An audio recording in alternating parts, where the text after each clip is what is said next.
तो ठीक है, पहले प्रार्थना करते हैं।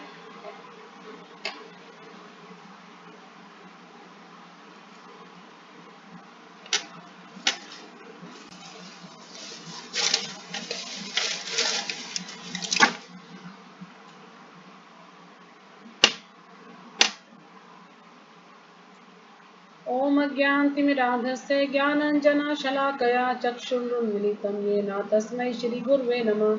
श्रीचैतन्यमनोभीष्टं स्थापितं येन भूतले स्वयं मह्यं ददाति स्वपदान्तिकं। वन्देऽहं श्रीगुरो श्रीपदकमलं श्रीगुरुन् वैष्णवांश्च श्रीरूपं साग्रजातं सगन्धगुणाथं तं सजीवं साद्वैतं सावधूतं परिजनसहितं कृष्णचैतन्यदेव श्री राधा कृष्ण पादान सगन ललिता श्री विशाखान्वितांश्च हे कृष्णा करुणा सिंधु दीनबंधु जगतपते गोपेश गोपिका कांत राधा कांत नमस्तुते तप्त कांचन गौरांगी राधे वृंदावनेश्वरी वृषभानुसुते देवी प्रणमामि हरिप्रिये वाञ्छाकल्पतरुभ्यश्च कृपा सिन्धुभ्य एव च पतितानां पावनेभ्यो वैष्णवेभ्यो नमो नमः। जय श्री कृष्ण चैतन्य प्रभु नित्यानंद श्री अद्वैत गदाधर श्रीवासादि गौर भक्तवृंदा हरे कृष्णा कृष्णा कृष्णा हरे हरे हरे राम राम राम हरे हरे। ओम शांताय कृष्णाय भूतले श्रीमते भक्तिवेदांत स्वामी नामे नमस्ते सरस्वती देवी गौरवाणी प्रचारिणी सस्वरूपाय कृष्ण।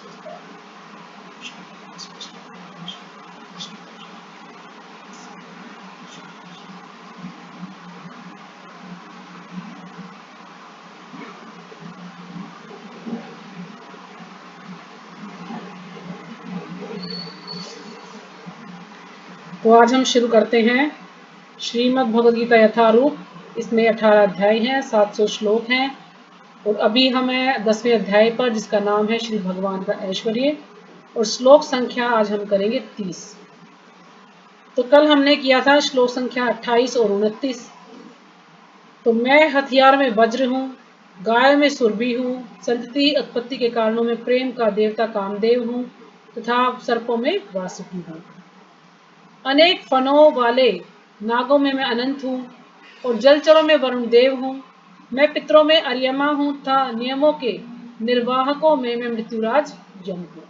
तो भगवान ने अपनी कितनी सारी विभूतियों के बारे में हमें बताया है और आज फिर भगवान हमें अपनी 2-3 विभूतियों के बारे में बताएंगे।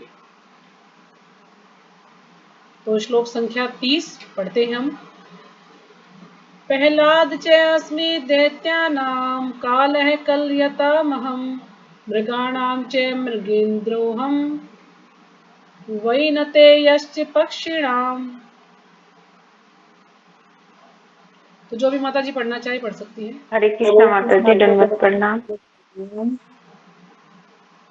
सभी भक्तों को श्रीमद् भगवत गीता यथारूप। आवाज आ रही है माता जी मेरी? हाँ जी, आ रही है।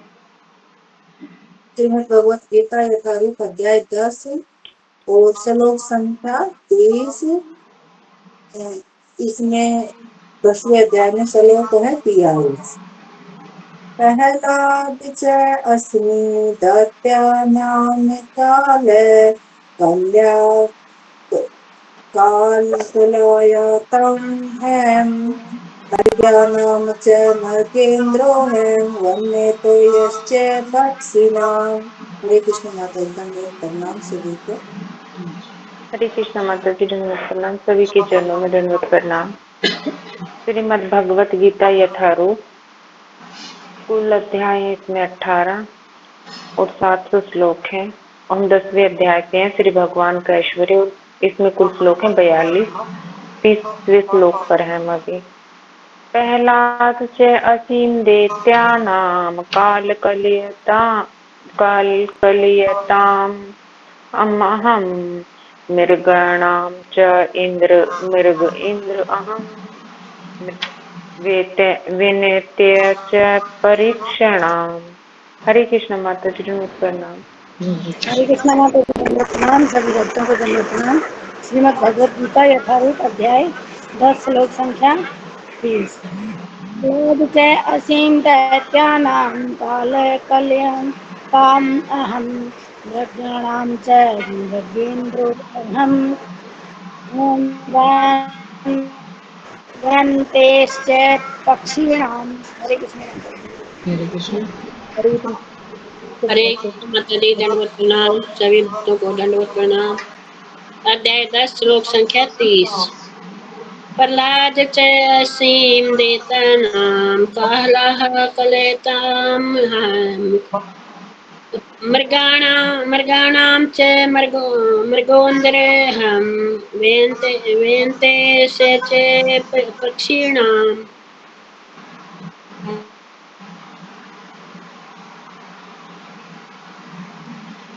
हरे कृष्ण माता सभी भक्तों की चरणों में कोटि प्रणाम। ग्रंथराज श्रीमद् भगवत गीता यथारूप अध्याय 10 श्लोक संख्या 30। प्रह्लाद च अस्मि दैत्यानां काले कलयताम् अहम् मृगाणां च मृगेन्द्रो अहम् वैनतेश्च पक्षिणाम्। हरे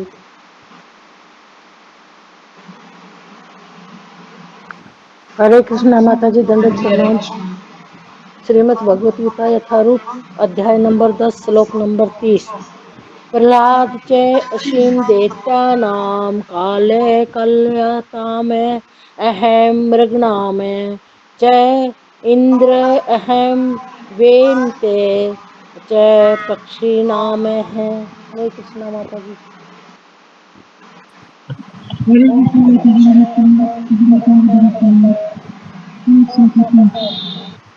आवाज नहीं आ रही माता जी, कविता माता जी, आवाज नहीं आपकी क्लियर।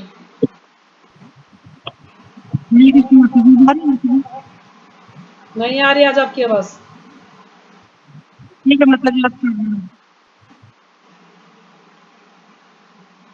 कोई और पढ़े, कोई और पढ़े, माता जी की आवाज नहीं आ रही। और पढ़ना है किसी को? हाँ जी पढ़िए। हरे कृष्ण। अध्याय 10 श्लोक संख्या 30। प्रह्लादस्तेऽस्मिन् दैत्यानां काले कलयताम् अहं मृगाणां च मृगेन्द्रः वैनतेय पक्षिणाम्। हरे कृष्ण। हाँ जी, हरे कृष्ण। और कोई? हो गया सबका? तो शुरू करते हैं शब्दार्थ। प्रहलाद, प्रहलाद। च भी अस्मि हूँ। दैत्यानाम असुरों में। काल है काल। कलयताम दमन करने वालों में। अहम मैं हूँ। मृगाणाम पशुओं में। च तथा मृग इंद्र सिंह। अहम मैं हूँ। वैनते गरुड़। च भी पक्षिणाम पक्षियों में। तो दैत्यों में मैं भक्तराज प्रहलाद हूँ। दमन करने वालों में मैं काल हूँ। पशुओं में मैं सिंह हूँ और तथा पक्षियों में मैं गरुड़ हूँ। तो भगवान आज अपनी 4 विभूति के बारे में हम बता रहे हैं कि जो ये प्रहलाद महाराज हैं, ये क्या है? दैत्य। तो ये हिरण्याकशिपु के बेटे हैं, सबसे छोटे बेटे हैं। उनके 4 पुत्र थे, तो प्रहलाद उनमें सबसे छोटे थे। और दमन करने वालों में मैं काल हूँ। तो इसमें क्या है कि इसमें दो, जैसे दीति और अदिति, 2 बहनें थी। जैसे आपने महाभारत में स्टोरी सुनी थी ना अभी थोड़े दिन पहले, जब माता जी ने सुनाई थी। तो दीति और अदिति 2 बहनें थी। तो अदिति के पुत्र आदित्य कहलाए, ये 12 हैं। और जो दीति के पुत्र हैं वो दैत्य कहलाए। तो दीति के 2 पुत्र थे, हिरण्याक्ष और हिरण्याकशिपु। और भी होंगे, लेकिन हमें ज्यादा ये 2 पुत्र ही के बारे में ज्यादा सुना है। तो उन्हीं में से जो हिरण्याकशिपु के बेटे थे प्रहलाद। तो प्रहलाद महाराज जो है बचपन से ही, यानी ये लगा लीजिए कि माता के गर्भ से ही, जब वो माता के गर्भ में थे, कयादु उनकी माँ का नाम था कयादु। तो उस समय हिरण्याकशिपु जो है वो तपस्या करने के लिए चले गए थे। तो देवताओं ने सोचा कि एक हिरण्याकशिपु से हम इतने परेशान हैं, तो दूसरा और आ जाएगा तो हमारा क्या होगा। तो वो उसको मारना चाहते थे, लेकिन नारद जी ने आकर उनकी रक्षा की। नारद जी ने कहा कि नहीं नहीं, इनके गर्भ में जो बच्चा है वो ऐसा नहीं है, हिरण्यकशिपु नहीं है, भगवान का भक्त है। तो फिर उसको छोड़ दिया और नारद मुनि इसको जो है अपनी साथ ले गए अपने आश्रम में, और वहां पर प्रतिदिन उसको श्रीमद् भागवतम का पाठ सुनाते थे। यानी गर्भ से ही वो सुन सुन के इतना जो है तेजस्वी पुत्र हो गया और बिल्कुल भगवान का शुद्ध भक्त हो गया।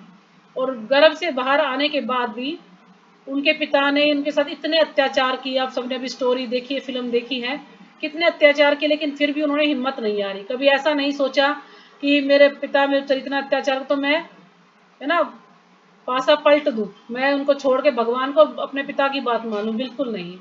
उन्हें कुछ भी हो जाए लेकिन उन्हें भगवान का नाम नहीं छोड़ा, और इसी कारण से भगवान ने हर कदम कदम पर उनकी रक्षा की। तो भगवान यही कह रहे हैं कि दैत्यों में मैं भक्तराज प्रहलाद हूँ, यानी प्रहलाद महाराज जो है भगवान की विभूति है, भगवान की ही शक्ति है। दमन करने वालों में मैं काल हूँ, और भगवान कह रहे हैं मैं काल हूँ। अब काल का एक अर्थ होता है पकड़ना भी, जैसे कि माया देवी ने हम सबको पकड़ा हुआ है ना, हम सब काल के वशीभूत हैं, बंधे हुए हैं। अब हम कुछ भी सोचते हैं कि हम कुछ भी कार्य करना चाहते हैं या कुछ और भी सोचते हैं, तो लेकिन काल इतना बलवान है, कहना समय इतना बलवान है कि हमारी एक नहीं चलती। जो भी कुछ भगवान को करना होता है, जो भी समय को करना होता है, वही होता है, हमारे हाथ में कुछ भी नहीं है।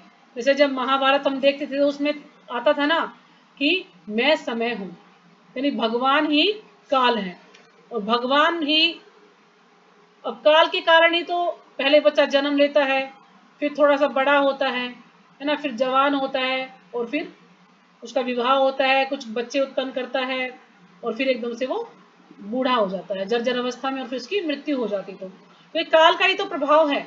काल का इतना प्रभाव है कि हम चाहे कितना भी कुछ सोच ले, हम चाहे कुछ भी कर ले, है ना, लेकिन हमारी मृत्यु निश्चित है। हम जो है मृत्यु से बच नहीं पाएंगे, चाहे हम कितना ही अपने शरीर का ध्यान रख लें, कितनी एक्सरसाइज करें, या कितना भी जैसे खाने पीने का ध्यान रखते हैं, या हम कुछ भी करें, लेकिन हमारी मृत्यु निश्चित है। लेकिन यदि हम भगवान का नाम लेते हैं तो क्या होगा कि हमें बार बार इस जन्म मृत्यु के चक्र में नहीं आना पड़ेगा, हम भगवान के धाम चले जाएंगे। तो इस तरह से हमारी रक्षा हो सकती है। तो भगवान यहाँ पर यही कह रहे हैं कि मैं ही काल हूँ, ये जो भी कुछ घटता है, जो भी घटना घटती है, वो सब भगवान के द्वारा ही घटती है। क्यों? क्योंकि काल भगवान ही है।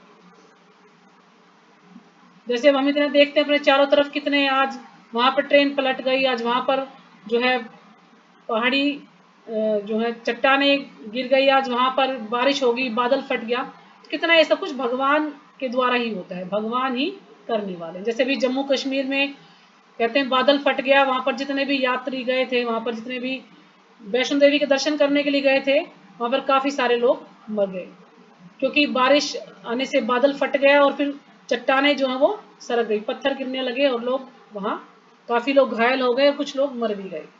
तो इतना वहां पर इतने सालों बाद, कहते काफी सालों में ऐसी घटना वहां पर घटी है। फिर है पशुओं में मैं सिंह हूं। अब पशुओं का राजा कौन होता है? शेर, सिंह होता है। तो इसलिए भगवान कह रहे हैं कि पशुओं में मैं सिंह हूं। जैसे कि जब रुक्मणी जी का अपहरण किया भगवान ने, है ना, भगवान, अब रुक्मणी जी जो है भगवान को पसंद करती थी, और भगवान से विवाह करना चाहती थी, तो भगवान जो है उनको लेने जाते हैं, उनका अपहरण भगवान ने किया। तो वहां पर भगवान कहते हैं ऐसे निकल गए सिंह की तरह तेजी से, कि जितने भी वहां और जो लोग थे, सैनिक थे या रुक्मणी जी के भाई थे, और जो भी थे, सब वो देखते रह गए भगवान को, वो कुछ नहीं कर पाए। भगवान इस तरह से निकल गए वहां से। इसलिए भगवान कहते हैं कि मैं पशुओं में सिंह हूं, और पक्षियों में मैं गरुड़ हूं। अब गरुड़ कौन है? गरुड़ जो है कश्यप मुनि की दो पत्नियां थी, जैसे कि कद्रु और विंता। तो कद्रु के जो पुत्र थे वो थे, कौन थे? सांप, सर्प उनके पुत्र थे। और जो विंता का बेटा था वो था गरुड़, पक्षी। तो विंता और कद्रु में होड़ लगी कि जब अश्वमेध, जब वो उच्च शर्वा घोड़ा निकला, तो वो सफेद घोड़ा था, उन्होंने देखा था। लेकिन कद्रु छल कर रही थी विंता से, और उन्होंने क्या किया कि अपने पुत्रों को, यानी अपने सांपों को, जिनके पुत्र थे सर्प, उनको कहा कि तुम जो घोड़े की जो पूंछ है उस पर लिपट जाओ, ताकि इससे ऐसा लगे कि पूंछ काली है। तो उसने विंता से कहा कि विंता, जो घोड़ा है सफेद लेकिन इसकी पूंछ काली है, तुम्हारा क्या कहना है इसमें? तो फिर वो शर्त लगाती है, अगर पूंछ काली हुई तो तुम मेरी दासी बन जाओगी, और पूंछ सफेद हुई तो मैं तुम्हारी दासी बन जाऊंगी। अब विंता बिल्कुल सीधी सादी थी, और कद्रु बड़ी चालाक थी, और दोनों सगी बहनें हैं देखने में, लेकिन बहनों में भी कहते हैं ना, जब एक घर में शादी हो जाती तो बहनों में भी फर्क आ जाता है। तो उसने उसको दासी बनाने के लिए अपने पुत्र को भेज दिया। तो जब विंता ने देखा तो उसकी पूंछ काली थी और घोड़ा सफेद था, तो विंता शर्त हार गई और उसको फिर दासी बनना पड़ा। अब ये जब गरुड़ जी का जन्म होता है तो उन्हें पता लगता है कि मेरी माँ दासी क्यों है, तो वो फिर उनसे पूछते हैं कि ऐसे ऐसे घटना घटी और मैं इस कारण से कद्रू की दासी हूँ। तो उसने कद्रू से पूछा कि आप जो है मेरी माता को इस दास तव से मुक्त करने के लिए क्या चाहती हैं? मैं चाहता हूँ कि आप मेरी माता को मुक्त कर दीजिए। उसने कहा कि मैं चाहती हूँ कि तुम मेरे पुत्रों को, यानी मेरे जो सर्प हैं, पुत्र हैं, उनको अमृत पिला दो, देवताओं से अमृत लाकर उनको अमृत पिला दो। तो गरुड़ महाराज, जो गरुड़ पक्षी हैं, वो जाते हैं देवताओं के पास और वहां से देवताओं से जो है झगड़ वो लड़ करके उनको छल से वो जो है अमृत वहां से ले आते हैं। और अमृत लाते हैं तो जब भगवान उनको देखते हैं कि वो किस प्रकार से उनसे जो है अमृत छीन कर ले आए हैं, जबकि उनको अमृत पीना नहीं है। गरुड़ ने कहा कि मुझे अमृत नहीं चाहिए, मैं तो उन सर्पों के लिए अमृत लेकर जा रहा हूँ, क्योंकि मेरी माँ उसकी कैद में है, वो मेरी माँ को मुक्त कर देंगे। तो ये देखकर भगवान बड़े खुश होते हैं और भगवान उनसे कहते हैं कि तुम 2 वरदान मांग लो, तुम कोई भी वरदान में से मांग सकते हो। तो गरुड़ ने कहा कि मुझे अमृत पीने की इच्छा नहीं है, मैं ये चाहता हूं कि मैं बिना ही अमृत पिए अजर अमर हो जाऊं। भगवान ने कहा ठीक है। और फिर उन्होंने कहा कि मैं आपका सेवक बनना चाहता हूँ, आपकी सेवा करना चाहता हूँ। तो भगवान ने कहा कि आज से तुम मेरे सवारी करने के लिए, मतलब मेरा वाहन बनोगे तुम। तब से गरुड़ जो है भगवान के वाहन है। कृष्ण माता जी म्यूट करो अपना। तो गरुड़ जी जो है भगवान के वाहन है, यानी भगवान जो है इन चीज से बड़े खुश हुए। और गरुड़ के अंदर एक और भी गुण है कि गरुड़ जो है बहुत ही तेजस्वी है और गरुड़ जो है इच्छानुसार कोई भी रूप धारण कर सकते हैं, क्योंकि भगवान के भक्त है ना, भगवान के शुद्ध भक्त हैं, इसलिए भगवान ने ही उनको ये जो है सुविधा दी है, शक्ति दी है उनके अंदर, ताकि वो ये कार्य कर सकते हैं। तो इस प्रकार से वो भगवान के वाहन बने हैं। और गरुड़ जी इतने शक्तिशाली थे कि उन्होंने कालिया नाग को भी परास्त किया था। आपने सुना होगा जब गरुड़ जी को सबने ये जितने भी सर्प थे उन्होंने कहा था कि तुम्हें एक एक सर्प डेली दिया जाएगा, रोज एक सर्प खाने के लिए दिया जाएगा। तो एक दिन कालिया नाग ने उनके हिस्से का जो सर्प था वो कालिया नाग ने खा लिया। तो इस कारण से गरुड़ जी बड़े गुस्से में आ गए और उन्होंने कालिया की पिटाई कर दी। और फिर इस कारण से वो कालिया जमुना नदी में चला गया ताकि मैं वहां पर आराम से रह पाऊं, शांति से। क्यों? क्योंकि वहां पर वो गरुड़ जी जा नहीं सकते थे, उनको श्राप था, इसलिए वो वहां पर छुपकर रह रहे थे। तो ये देखने में आता कि गरुड़ जी के अंदर काफी बल है, शक्ति है, इसलिए भगवान कह रहे हैं कि पक्षियों में मैं गरुड़ हूं। तो इसका तात्पर्य पढ़ते हैं। तात्पर्य शिवपाद जी के द्वारा। शिवपाद जी की जय। दीति तथा अदिति 2 बहनें थी। अदिति के पुत्र आदित्य कहलाते हैं और दीति के दैत्य कहलाते हैं। सारे आदित्य भगवत भक्त निकले और सारे दैत्य नास्तिक। जितने भी आदित्य थे सब भगवान के भक्त थे और जितने भी दैत्य थे सब नास्तिक थे, प्रहलाद महाराज को छोड़कर। यद्यपि प्रहलाद का जन्म दैत्य कुल में हुआ था, किंतु वे बचपन से ही परम भक्त थे। अपनी भक्ति तथा दैवी गुण के कारण वे कृष्ण के प्रतिनिधि माने जाते हैं। क्यों? क्योंकि वो भगवान के शुद्ध भक्त थे, उनको भगवान के अलावा और कुछ नहीं चाहिए था और इसी कारण से भगवान ने इनको दर्शन दिए थे। दमन के अनेक नियम हैं, किंतु काल इस संसार की हर वस्तु को क्षीण कर देता है। अब दमन करने के अनेक नियम हैं, लेकिन जो काल है वो हर वस्तु को क्षीण कर देता है, यानी इसको समाप्त कर देता है। अतः वह कृष्ण का प्रतिनिधित्व कर रहा है। तो काल कौन है? कृष्ण का प्रतिनिधित्व है, कर रहा है। पशुओं में सिंह सबसे शक्तिशाली तथा हिंस्त्र होता है और तो पक्षियों के लाखों प्रकारों में भगवान विष्णु का वाहन गरुड़ सबसे महान है। तो आगे हम पढ़ते हैं श्लोक संख्या 31। पवन है पवतास्मि रामः शस्त्रभृतामहं झषाणां मकरश्चेऽस्मि स्त्रोतसामस्मि जानवी। जो भी माता जी पढ़ना चाहे पढ़िएगा।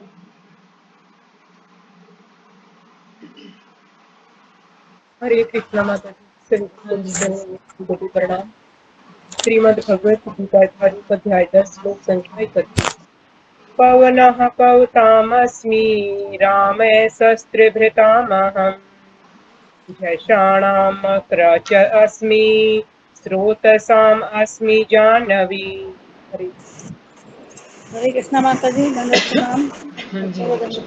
श्रीमद् भगवद गीता यथारूप अध्याय 10 श्लोक संख्या 31।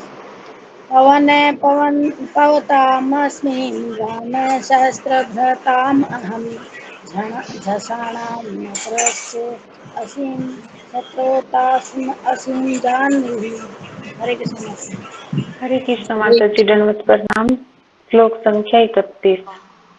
पवन पवताम असीम रामो शस्त्र स्मृतताम अहम झणाशाणाम मकर च असीम श्रोता साम असीम जाह्नवी। हरे कृष्ण माता जी, दंडवत प्रणाम। हाँ जी।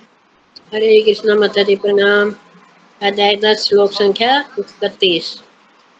पवन पवतास्मि राम शस्त्र भरताम अहम शराणां मकरे चोत्स्मि स्रोतसा अस्मि जाह्नवी। हरे कृष्णा माता जी, हाँ दंडवत जी। हरे प्रणाम कृष्ण सभी माता भक्तों जी। को। श्रीमद् भगवत गीता यथारूप अध्याय 10 श्लोक संख्या 31।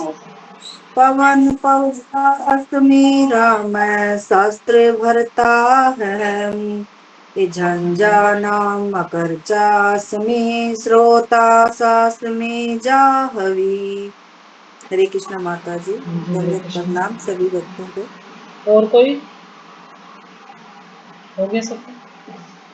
तो शब्दार्थ: पवन वायु, पवताम पवित्र करने वालों में, अस्मि हूँ, राम है राम, शस्त्र भृताम शस्त्रधारियों में, अहम मैं, झषाणाम मछलियों में, मकर है मगर, च भी अस्मि हूँ, स्त्रोत साम पर वह मान नदियों में, अस्मि हूँ जानवी गंगा नदी।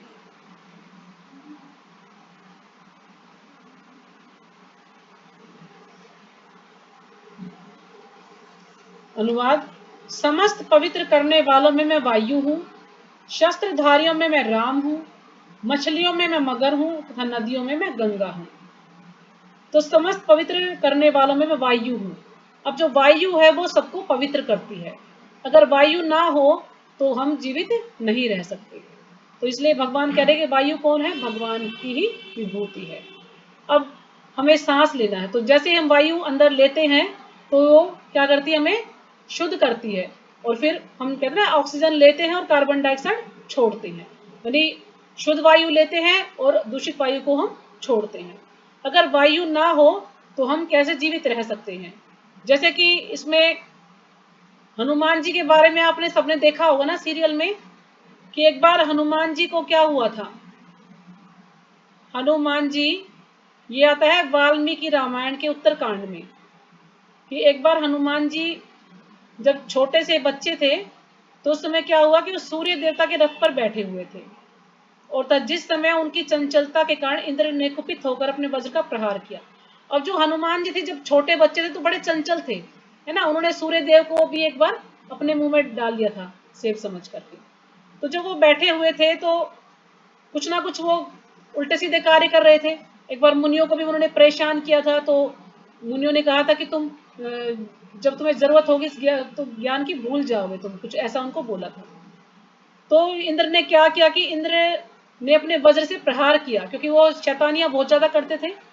तो उनकी ठुड्डी टूट गई थी, उनकी ठुड्डी टूट गई उसके प्रहार से। जब उन्हें वज्र से प्रहार किया हनुमान जी पर तो उनकी ठुड्डी टूट गई। तो इससे क्या हो कि जो हनुमान जी के पिता थे वायुदेव, तो वायुदेव इस चीज से बड़े क्रोधित हो गए और उन्होंने वायु बंद कर दी। अब जब वायु नहीं होगी तो कोई भी व्यक्ति सांस नहीं ले पाएगा, और जब सांस नहीं ले पाए तो जो वहां पर जितने भी प्राणी थे सब बिल्कुल ऐसे हो गए कि मृत, अब मरने ही वाले हैं बिना वायु के। बिना हवा जब नहीं चलेगी तो कैसे सांस लेगा आदमी? तो ये एक कारण देखकर जब उन्होंने देखा तो ब्रह्मा जी ने ये देखा कि भाई जो है सब बड़े परेशान हैं वायु के बिना, तो उन्होंने फिर वायु देवता से प्रार्थना की और उनको कहा कि भाई तुम जो है मैं तुम्हें वरदान देता हूं।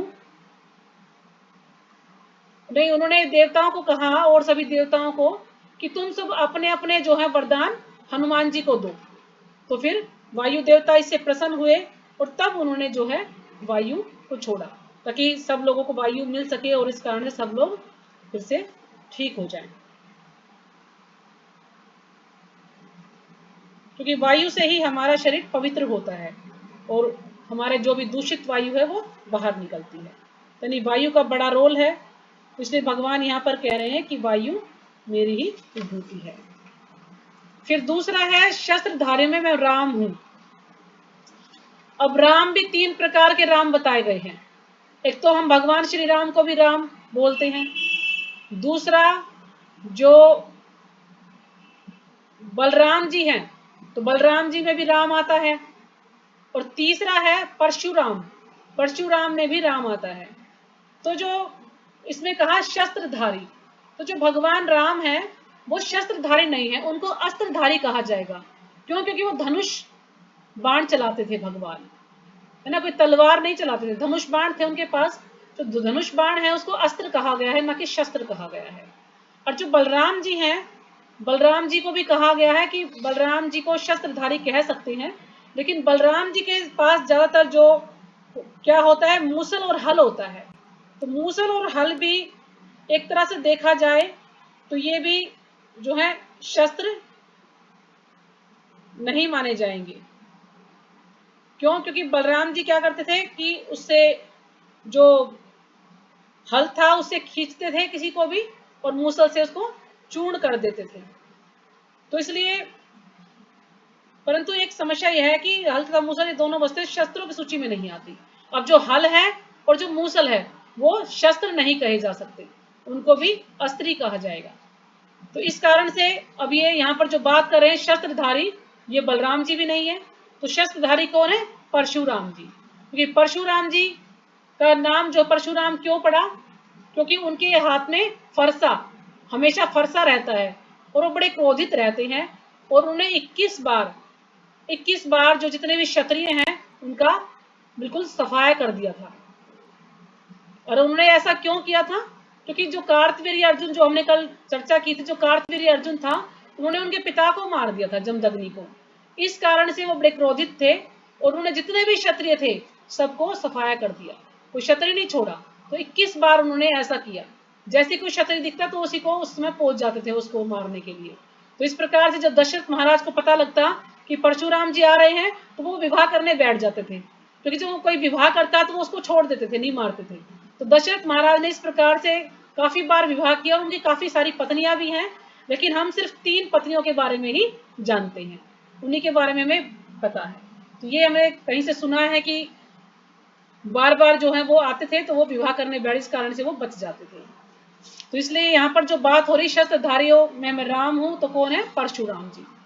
तो परशुराम जी भी क्या है? भगवान के शक्तावेश अवतार, यानी परशुराम भी भगवान की विभूति है। उसके बाद है मछलियों में मैं मगर हूं। और मगर पर कुछ लोग कहते हैं कि ये शार्क मछली होती, बहुत बड़ी मछली होती, शार्क मछली। तो मछलियों में मैं मगर का मतलब है बहुत बड़ी मछली है, शार्क मछली। लेकिन कुछ जगह पर इसको मगरमच्छ भी कहा गया है, तो हम इसको शार्क मछली के रूप में ही समझ सकते हैं, क्योंकि मैंने जहां से सुना है इसको 2-3 दिनों से, तो उन्होंने शार्क मछली ही इसको बताया है। वैसे आप मगर का अर्थ देखेंगे तो मगरमच्छ ही होता है, लेकिन अब पता नहीं किस कारण से, हो सकता है प्रभात जी ने तो जो इंग्लिश की बुक उसमें लिखा हो शार्क मछली, तो इस कारण से शार्क मछली इसको कहा गया है। तो सबसे बड़ी मछली होती है शार्क मछली। फिर है नदियों में मैं गंगा हूं। अब नदियों में मैं गंगा हूं, क्यों? क्योंकि गंगा नदी इतनी पवित्र है कि कितने भी जो भी लोग हैं, जितने भी पापी व्यक्ति हैं, तो वो गंगा में स्नान करते हैं तो वो पवित्र हो जाते हैं। तो गंगा इनका सबको जो है, इनके जितने भी पाप हैं सारे जो है गंगा नदी ले लेती है। यहाँ तक कि व्यक्ति जब उसकी मृत्यु हो जाती है उसके बाद उसकी राख को भी गंगा में ही डाल दिया जाता है, उसकी अस्थियों को गंगा में ही डाल दिया जाता है। क्यों? कि गंगा जो है इतनी पवित्र है कि वो इन सबको, सबके पापों को सहन कर लेती है, सभी पापों को जो है वो धारण कर लेती है। तो इस प्रकार से गंगा नदी के बारे में भी, जैसे भागीरथी गंगा भी कहते हैं इसको, क्योंकि भागीरथ जो ऋषि थे वो इसको लेकर आए थे गंगा नदी को। और जो ज्यादा तो फिर ज्यादा ही चर्चा हो जाएगी इसकी, तो इतना ही ठीक समझ सकते हैं हम कि जो गंगा नदी है वो पवित्र है। तो अगला श्लोक भी करें क्या? 32वां श्लोक, अभी तो है 10 मिनट, कर सकते हैं। हरे कृष्ण माता जी, फिर वो गंगा सागर भी एक बोलते हैं, वो क्या है? गंगा सागर तो मेरे ख्याल में अलग ही होगा माता जी, गंगा नदी ही बोलते हैं। वो ऐसे गंगा बोलते हैं सागर, ना, हाँ कई बार गंगा सुनते हैं। सागर भी सुना है, गंगा सागर अलग है माता जी। माता जी गंगा कई बार सागर, सुनते हैं सारे स्नान एक तरफ, गंगा स्नान ना वो किस वो गंगा, हाँ वो एक तरफ कैसे बोलते गंगा हैं पता सागर तो एक अलग नहीं। ही तीर्थ है ना, गंगा सागर तो एक अलग ही तीर्थ स्थान है ना, गंगा सागर। अच्छा अच्छा। बोलते हैं सारे और तीर्थ गंगा बार नदी अलग है। वैसे तो हर जगह गंगा नदी बहती है, हरिद्वार में भी आप जाओगे तो गंगा नदी बहती है वहां पर भी। और गंगा नदी में हम जाते हैं, जैसे गंगा जी जाते हैं तो वहां पे भी गंगा नदी ही है। तो गंगा ना सागर माता एक अलग तीर्थ जी, स्थान ये है। और कहीं है माता जी। हाँ जी, गंगा सागर गंगा सागर तो एक सागर हो गया ना, समुद्र है तो सारी नदियां उस जगह में होती है। हाँ हाँ हाँ, तो ऐसा ही होगा कि गंगा सागर अलग है, गंगा नदी। इलाहाबाद में कहते हैं गंगा सागर, इलाहाबाद का हाँ तो इलाहाबाद में होगा, इलाहाबाद में, ठीक है। इलाहाबाद सीधे बोलते हैं हाँ जी हाँ जी। गंगा सागर। तो इसमें जैसे कि, इलाहाबाद में तो प्रयागराज है। हाँ जी प्रयागराज भी है वहां पर, लेकिन सभी जगह गंगा नदी होती है, चाहे प्रयागराज जाएं आप, चाहे गंगा सागर जाएं, कहीं पे भी गंगा नदी ही जो है हर जगह बहती है। हरिद्वार में भी गंगा नदी ही है, और गंगा नदी जहाँ पर हम जाते हैं स्नान करने, वहां पर भी गंगा का ही जल है सब जगह पर। तो गंगा नदी ही जो है सर्वश्रेष्ठ बताई गई है। हाँ जी। तो जैसे इसमें गंगा के बारे में कथा भी दी गई है, तो चलो इसी को कर लेते हैं, आज हम अगला श्लोक कर ले लेंगे फिर। तो इसमें जो गंगा नदी के बारे में बताया गया कि एक बार क्या हुआ था कि सगर राजा थे, तो उनके 60 पुत्र बताए गए हैं सगर राजा के, भागवतम में है ये 9वें स्कंद में अध्याय संख्या 8 में इसका वर्णन आता है राजा सगर के बारे में। तो उन्होंने क्या किया कि जो कपिल मुनि थे, कपिल मुनि के प्रति उन्होंने अपराध किया था। तो जब कपिल मुनि के प्रति उन्होंने अपराध किया तो सारे जितने भी 60,000 पुत्र थे सब जो है भस्म हो गए। अब ये देखकर जो उन राजकुमार के जो भतीजे थे अंशुमान से कहा कि इन राजकुमार का उद्धार केवल गंगा जी के द्वारा ही हो सकता है। अब जब सगर राजन देखा कि उनके सारे पुत्र भस्म हो गए हैं, तो उनके एक भतीजे थे अंशुमान, तो भगवान ने अंशुमान जी को कहा कि अगर आप इनको जीवित करना चाहते हैं तो इनका उद्धार गंगा नदी के जल से ही हो सकता है, और किसी चीज से इनका उद्धार नहीं हो सकता है। तो तो इसका अर्थ है कि गंगा जी में ही इतनी क्षमता है कि किसी भी पापी के शरीर की भस्म का हड्डी भी गंगा जल के संपर्क में आ जाती है तो उस पापी का नरक से उद्धार हो जाता है। तो इसलिए गंगा की ये विशेषता है कि गंगा नदी ही सभी प्राणियों के पापों को धारण कर लेती है, यानी फिर भी गंगा कभी है ना अपवित्र नहीं होती, गंगा हमेशा पवित्र ही रहती है।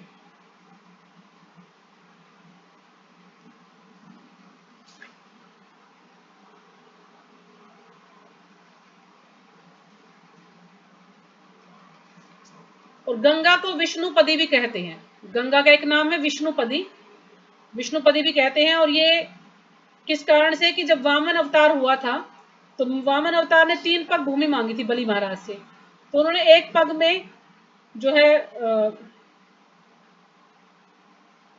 उन्हें बाएं पैर को ब्रह्मांड के छोर तक फैला दिया, और अपने पैर के अंगूठे से उसके आवरण में एक छिद्र बना दिया ना, ब्रह्मांड के में एक छिद्र बना दिया उन्होंने, वामन देव ने अपने अंगूठे से।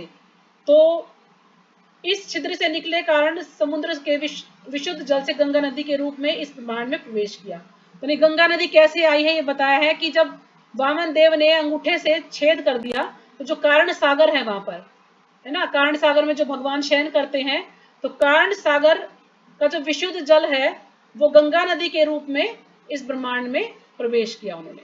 जो गंगा नदी, जो कारण सागर का जल है वो आया है वो गंगा नदी के रूप में। उसको गंगा नदी कहते हैं। इस प्रकार से इसमें बताया है प्रभु जी ने। ये कथा है 5वें स्कंद के अंदर है, अगर हम पढ़ेंगे तो उसमें हमें ये कथा मिल जाएगी। तो इसलिए उनका नाम विष्णुपदी भी कहा गया है।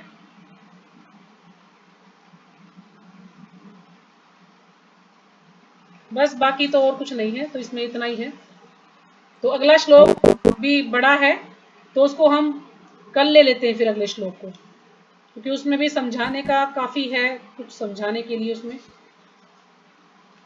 हरे कृष्ण माता जी। हाँ जी, माता जी वो मैं नाम फिर भूल गई, जो क्या क्या नाम दोनों भाई का था, वो भी माता जी है ना, कद्रू और बिंता, कद्रू और बिंता, और एक थी प्रीति और अदिति, दोनों बहनें थी। ये बताया गया कि जो दक्ष थे उनकी 60